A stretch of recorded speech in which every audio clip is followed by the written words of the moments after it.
Glass manufacturer and exporter association ने अपनी export में आ रही समस्याओं को लेकर GMDIC कार्यालय में मीटिंग का आयोजन किया गया, जिसमें एसोसिएशन के पदाधिकारियों अपनी समस्याओं को उत्तर प्रदेश सरकार के फिरोजाबाद के विधायक मनीष सिसोदिया के सामने रखा।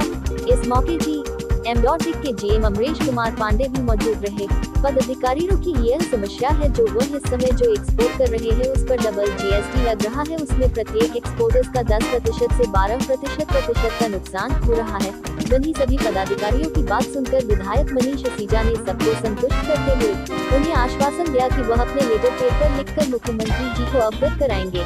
वहीं यह भी कहा कि जो आपका वक्त है उनसे जुड़े हुए अधिकारियों को भी इस मीटिंग में होना चाहिए, जिससे आपकी रखी बात सबके सामने आए। इस मीटिंग में एसोसिएशन के अध्यक्ष मुकेश कुमार बंसल, टोली पदाधिकारियों में राजीव दीक्षित, अन्य एक्सपोर्टर्स मौजूद रहे।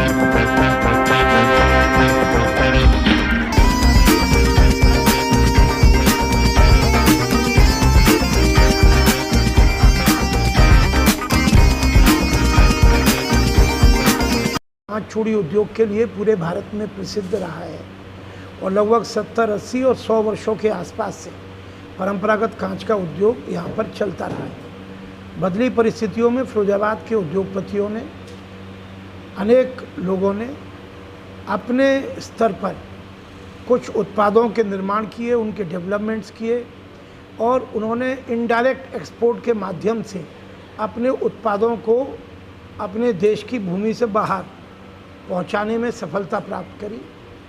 रिपीट ऑर्डर आने की स्थिति में यहाँ के जो भी उद्योगपति हैं उन्होंने और आगे बढ़कर काम किया और डायरेक्ट एक्सपोर्ट की लाइन में गए। पहले 1 था, 2 थे, 4 थे, 10 थे।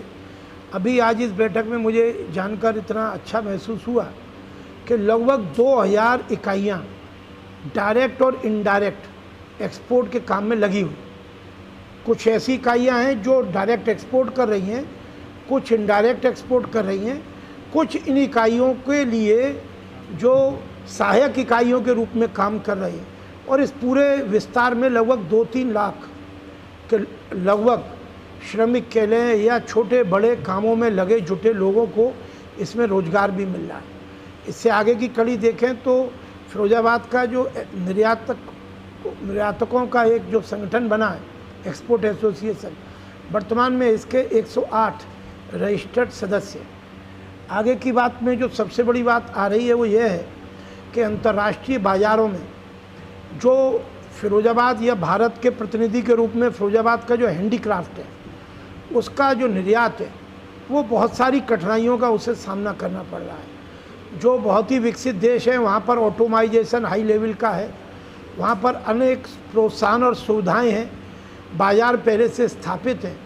ऐसी स्थिति में यहाँ के निर्यातकों ने अपने उत्पादों को लगातार नया रूप देना, नया डिज़ाइन देना, छोटे या बड़ी मात्रा के ऑर्डर्स को भी सफलतापूर्वक निर्वहन करना, उसके कारण से पूरा यूरोप, अमेरिका और अन्य देशों में फिरोजाबाद के उत्पाद सफलतापूर्वक और विशेषकर कोरोना जैसे संकट काल में भी फिरोजाबाद के निर्यात उद्योग ने बढ़ोतरी दर्ज करी है।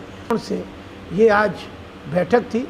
इसमें जो मेन बिंदुओं पर विचार हुआ, एक तो इसमें जो फ्रेट कंपलसेशन है उसमें कुछ दिक्कतें आ रही हैं, उसके ऊपर काम हुआ है।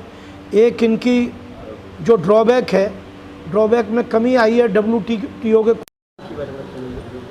हम लोगों ने पूरे भारत में export promotion council of handcraft के माध्यम से 1 सितंबर का ज्ञापन दिवस रखा है और हमारे जितने भी जनप्रतिनिधि हैं उनके माध्यम से DGFT में, कॉमर्स मिनिस्ट्री में माननीय प्रधानमंत्री जी के लिए और फाइनेंस मिनिस्ट्री में हम लोगों ने अपनी बात पहुंचाने के लिए ये यहाँ पर आज मीटिंग रखी हुई है। हमारे यहाँ माननीय सदर विधायक मनीष ससीजा जी हम लोगों के बीच में हैं। इनके माध्यम से हम लोग अपनी बात पहुंचाना चाहते हैं कि जीएसटी के बाद से जो हम लोगों को परेशानियां आ रही हैं निर्यात करने में, उससे संबंधित हम लोगों को सुविधाएं मिल सकें और जो भी परेशानियां हैं वो कम से कम हो सकें। अभी एक हफ्ते पहले हमारी माननीय प्रधानमंत्री नरेंद्र मोदी जी से वर्चुअल मीटिंग हुई थी। कल एमएसएमई मिनिस्ट्री में सेक्रेटरी साहब से हुई थी।